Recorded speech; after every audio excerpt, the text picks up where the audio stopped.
Olá, meus amigos, Deus abençoe a todos. Deus abençoe a sua casa.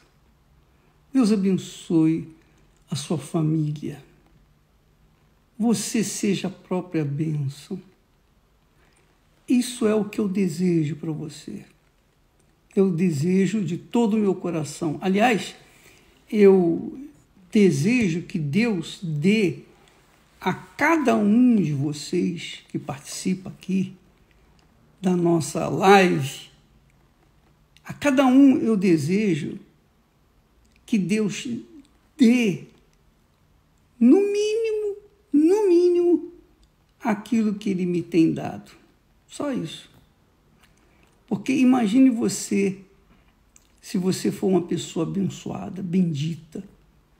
Imagine você se você for uma luz na sua casa, na sua família, no seu casamento, no seu trabalho, onde quer que você vá, você vai irradiar a presença de Deus, do Deus vivo. As pessoas vão perguntar: o que aconteceu com você? Que mudança com você? Você está diferente. Não é a maquiagem, não é a roupa. Os seus olhos têm um brilho diferente. O seu semblante é pacífico. Você passa paz de forma natural, transparente. É isso que Deus quer que você seja. Para que Ele, Deus, através da sua vida, seja glorificado. Jesus disse: quando o Espírito Santo vier, vocês serão minhas testemunhas. Testemunhas da minha ressurreição. Quer dizer, quando nós recebemos o Espírito Santo, nós somos testemunhas da verdade, testemunhas do Deus vivo que nós temos abraçado. Testemunhas. Não são os bens materiais que nos fazem ser testemunhas de Jesus, mas é o Espírito Santo. Então eu quero que você tenha o Espírito de Deus para que você seja uma pessoa abençoada em tudo que você fizer. Claro, você vai sempre encontrar problemas, eu também. Todos nós deparamos com tribulações, angústias, aflições, mas quando se tem o Espírito Santo, Deus está dentro de nós e Ele nos guiará a toda a verdade e vai fazer com que no final a gente vença.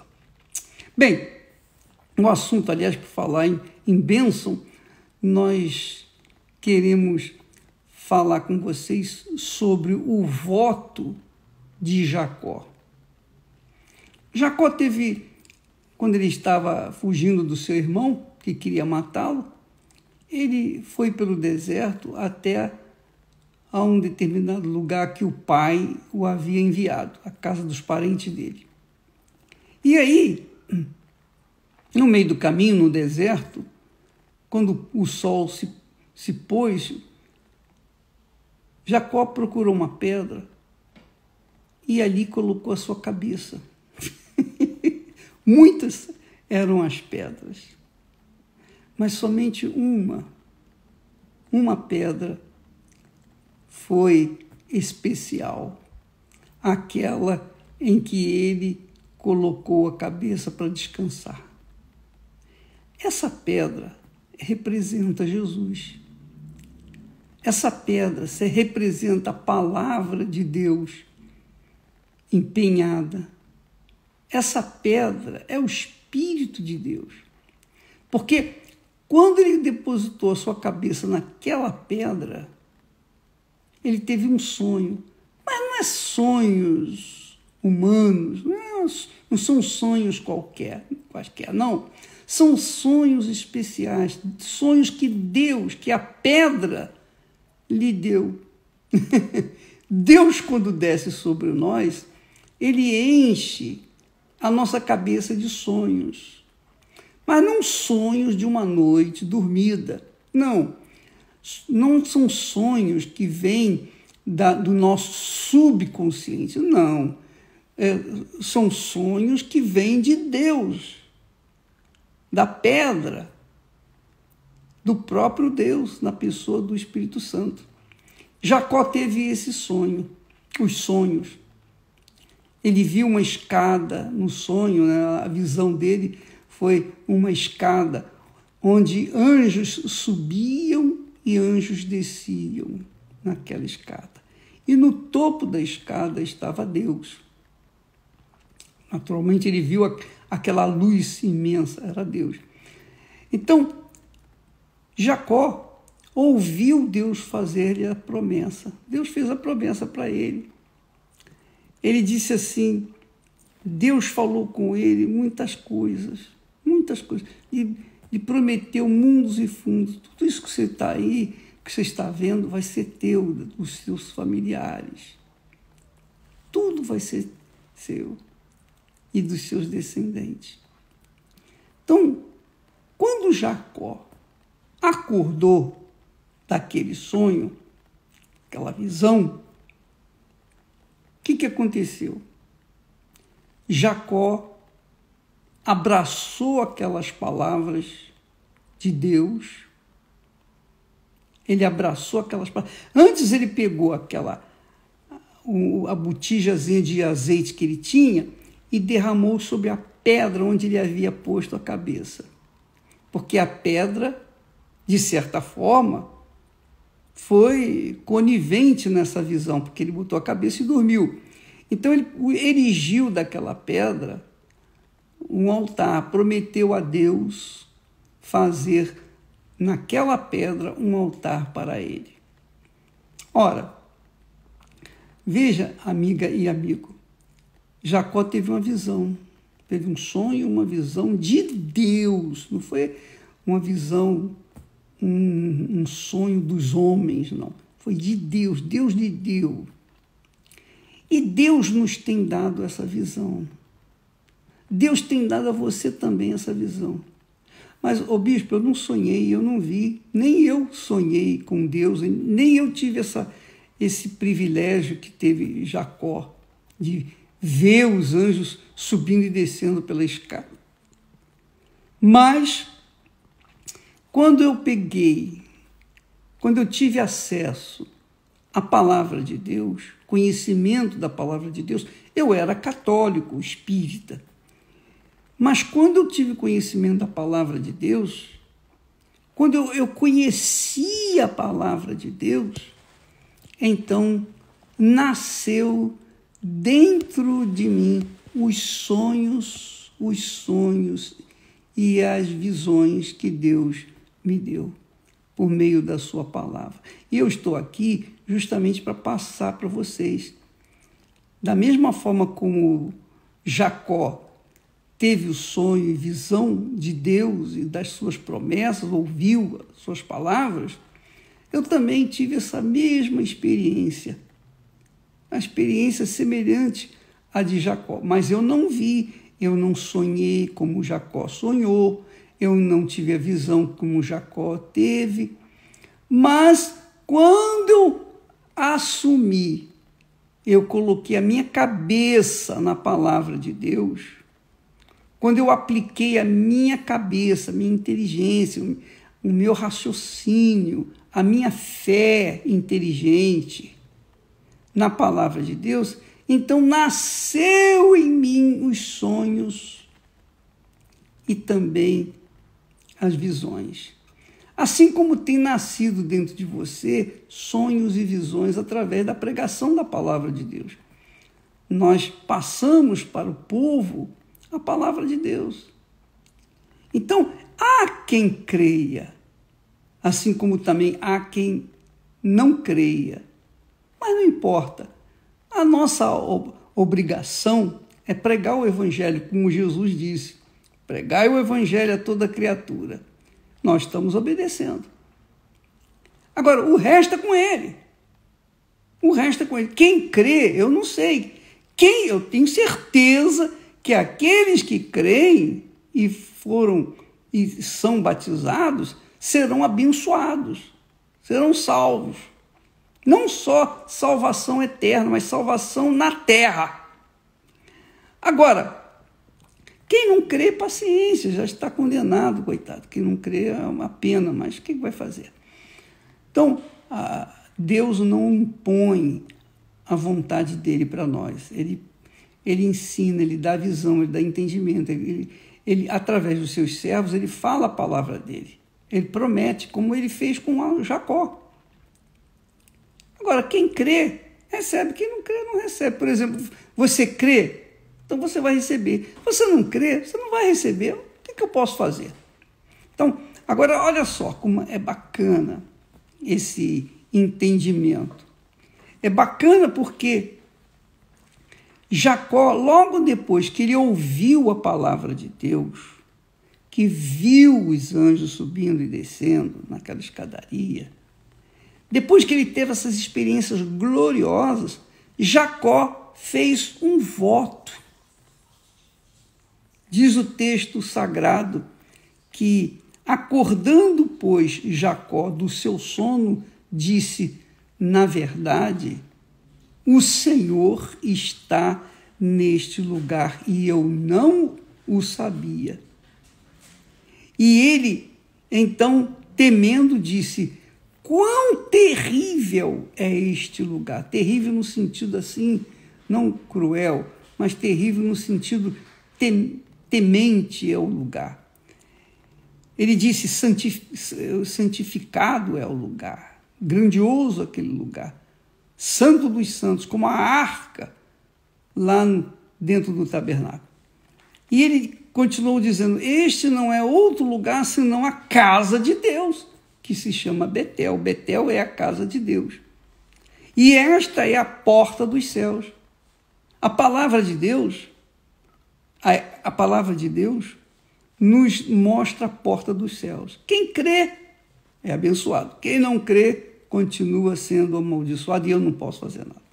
Bem, então levantou-se Jacó pela madrugada, tomou aquela pedra em que tinha posto a sua cabeça e fez dela um travesseiro e a colocou como coluna e derramou azeite em cima dela e chamou aquele lugar de Betel, que antes chamava-se Luz, agora chamaria-se Betel. E aí vem o texto que eu quero falar sobre o voto. E Jacó fez um voto, ele fez o voto. Presta atenção na particularidade do voto, do significado, do sentido do voto. E Jacó fez um voto. Um voto. Voto não é algo imposto. Voto não é algo obrigatório. Muito pelo contrário. Voto é algo que nasce dentro do peito. É algo singelo. É algo pessoal. É algo intransferível. Eu faço o meu voto, o voto é meu, é pessoal, com Deus. Você tem que entender que o voto não é votar no político, eleger fulano, beltrano, não. Na verdade, a palavra voto começou aqui, eu penso que começou aqui com Jacó. Eu penso que ele começou com Jacó. E dessa palavra vieram os outros votos, promessas, etc, etc. Mas Jacó fez um voto. Ele precisava fazer esse voto? Eu pergunto a você. Se Deus já tinha prometido, ele precisava fazer esse voto? O que você acha? Você acha que ele tinha que fazer mesmo o voto? Ou você acha que ele poderia nem fazer o voto? O voto é uma coisa assim espontânea, liberal. O voto não é uma imposição, não é imposição. Não é uma obrigação. Eu tenho que fazer isso. Nada disso.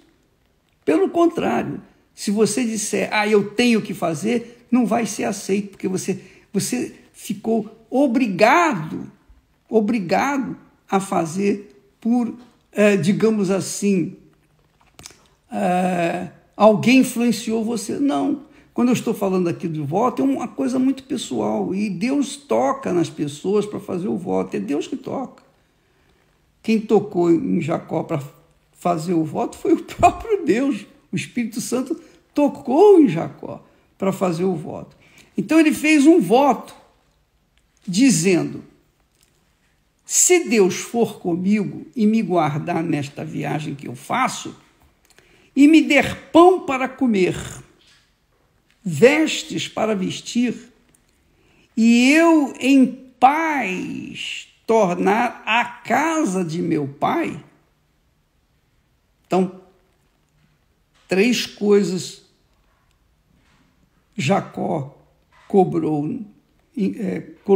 no voto. Deus tinha que ser com ele e guardá-lo na viagem. Tinha que dá-lo pão para comer e roupa para vestir. E tinha que fazê-lo tornar a casa de seu pai. Ele disse: se Deus cumprir esse voto que eu faço, se ele cumprir, se ele me atender, melhor dizendo, nessa promessa que eu faço, nesse voto que eu faço, nessa palavra que eu empenho agora com ele, sou eu e ele, ninguém está ouvindo. Ele estava no deserto, sozinho, não tinha ninguém. Se Deus fizer isso, se Deus for comigo e me guardar nesta jornada, primeira coisa. Segunda coisa, me der pão e roupa para me vestir, cobrindo o corpo. Primeiro, cobrindo a alma, me guardar nesta jornada, me proteger nesta jornada. Segundo, contra o laço do passarinheiro, naturalmente. Segundo foi dar pão para comer, tratamento do corpo e roupa para se vestir. Terceiro, e eu voltar em paz, não na guerra, mas voltar em paz para a casa do meu pai. Então o Senhor me será por Deus. Muito forte isso. Isso é glorioso. O Senhor me será por Deus. Porque não era ainda. Deus não era o Deus de Jacó. Embora ele tivesse recebido a bênção do seu pai, a bênção da primogenitura. Mas, ainda assim, ele não considerava Deus o seu Senhor. Ele não considerava Deus como Deus de si. Mas ele disse: se o Senhor me fizer isso, então eu farei aquilo. O Senhor será o meu Deus. Eu vou elegê-lo como meu Senhor, como meu Deus. Eu faço esse voto aqui. Eu empenho a minha palavra. Isso é suficiente para Deus. Isso é suficiente. Somente o voto. E disse mais: além disso, esta pedra que eu tenho posto por coluna será a casa de Deus, e de tudo quanto me deres, certamente, com certeza, te darei o dízimo. Então, veja só, Deus fez a promessa para ele já tinha a palavra de Deus, já tinha a garantia de Deus de ser abençoado. Mesmo assim, agora, com essa experiência com Deus, ele disse: se o Senhor fizer isso para mim, então o Senhor será o meu Deus. E esse é o propósito da campanha dos dízimos. Você faça o seu voto com Deus no que diz respeito aos dízimos. Elege o Senhor em primeiro lugar na sua vida. Porque dízimo não é dinheiro. Deus não precisa de dinheiro. Deus precisa de dinheiro? Não, ele não precisa de dinheiro. Ele não precisa de nada. Ele é dono de tudo. Sempre foi o dono. Ninguém ficou com nada. Ninguém pôde roubar dele. Ele continua sendo dono. Ele empresta para nós enquanto nós estamos aqui vivendo nesse mundo. Mas depois ele é dele, continua sendo dele. Sempre é dele. Então, minha amiga e meu amado ouvinte, quando a pessoa separa os primeiros frutos do seu trabalho, da sua colheita, os primeiros frutos, e coloca no altar, então ela, no altar de Deus, então ela está dizendo: o Senhor é o meu Deus. O Senhor é o meu Deus. Ela está honrando Deus. Só que, presta muita atenção, por favor, não é pelo fato de eu ser dizimista, fiel, que eu vou garantir para mim a paz de espírito, por exemplo. Como é que pode o bispo? Não vou ter paz? Não, você vai ter paz, mas eu não. Os dízimos mostram. Você sabe que o primeiro grande mandamento era: amarás o Senhor teu Deus. Mas amar não de forma emotiva, fútil e sentimental, não. O amor tem que ser prático. Então, Deus, quando é amado, ele é obedecido, é respeitado, venerado, adorado, glorificado. Ele é o primeiro na vida da pessoa. E os dízimos querem dizer justamente isso. Quando a pessoa coloca os dízimos no altar, as primícias no altar, ela com certeza elegeu Deus, ou está elegendo Deus como primeiro, está reconhecendo, honrando Deus como primeiro na sua vida. Mas a paz que eu quero de espírito, para que eu tenha essa paz, eu tenho que perdoar aquele que me feriu. Eu tenho que ter o coração livre. E não é com dízimo que eu vou ganhar essa paz. Entendeu o que eu estou falando? Agora você está entendendo, né? Então, às vezes, a pessoa é fiel dizimista, mas tem certas coisas na vida dela que não sai. É gente, aquelas pessoas, por exemplo, que vivem no pecado e não conseguem sair do pecado. Ainda assim são dizimistas. Ainda assim são dizimistas. Porque os dízimos são simples e fáceis de devolver para Deus. O difícil é deixar de viver no pecado. O difícil é deixar um amante. O difícil é deixar de ser corrupto, de ser injusto, de ser ladrão. O difícil é deixar de ser bandido. O difícil é deixar de ser injusto. Essa é a realidade. Mas os dízimos são simples. Você pagar o dízimo, tirar a primeira parte e colocar no altar, é simples. Mas Jacó, ele prometeu a Deus.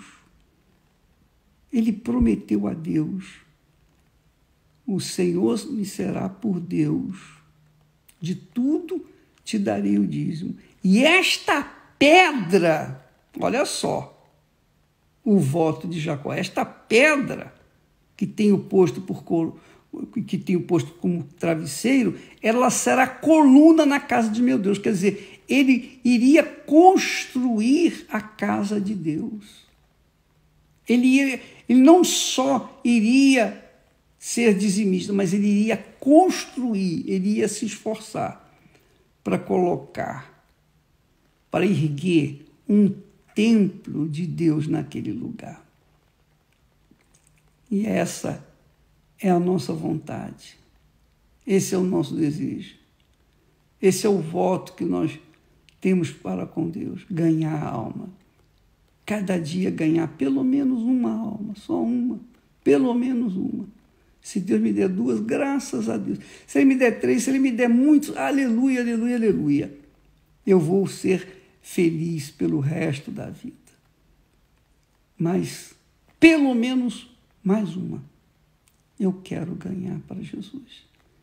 Esse é o meu prêmio. Esse é o prêmio aqui neste mundo, porque lá na eternidade, o meu prêmio será uma coroa. Uma coroa por toda a eternidade. Uma coroa de vida. Lá na eternidade eu vou ser recebido pelo meu Senhor, que vai dizer assim: bem-vindo ao reino que está preparado para você. Então, essa é a nossa glória.